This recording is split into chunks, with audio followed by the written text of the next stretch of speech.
So we're back with the 90s videocast. Our group had technology, recording devices, etc.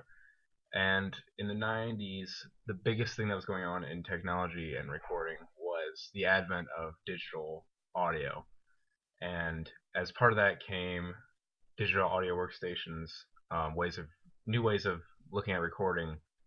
And as part of that came the Pro Tools package, which is what I'll be investigating here. So Pro Tools is a digital audio workstation, also known as a DAW or DAW. They're designed to record, playback, and edit digital audio in the same way that producers would have done with a similar workflow they would have done with analog audio beforehand. They began as just integrated systems, which were basically just analog that converted to a digital disc for storage.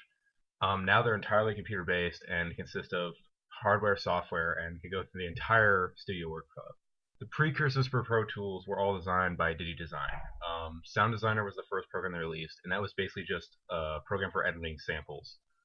After that, they released Sound Tools in '89, which was the first that allowed for digital recording, and also was the first with dedicated hardware. The first version of Pro Tools launched in 1991, therefore 90s technology. It was the first multi-track recording DAW released by DigiDesign. Before Sound Tools was only a single track. They contained dedicated hardware components, like Sound Tools, and had a 4-channel interface. One thing they did not have was their own application for editing. They instead used a different DigiDesign software called ProEdit. That changed with Pro Tools version 2, which was the first to have the now familiar Pro Tools application for editing. And one big step they did was introducing time division multiplexing technology.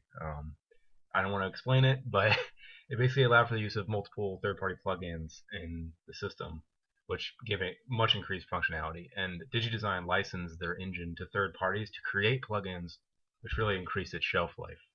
Now, ever since then, throughout the 90s and the 2000s, they just continued to innovate and have basically become the industry standard DAW Pro Tools. DigiDesign merged with Avid and was eventually bought out, so now it's released by Avid. Each version has increased the number of tracks available and processing power. They've gone from 16 all the way to 64-bit now. They continually put out new hardware and revised it, and now they have different versions for different markets. So prosumer, professional, etc. The most recent version is Pro Tools 11, which was released last year in 2013. It's innovative for being the first 64-bit Pro Tools application, so it's the most powerful yet, obviously. And it dropped TDM plugin support in favor of AAX and introduced offline bounce, which basically means it can export a lot faster. So it's the best version thus far. And here's a bibliography. Yeah.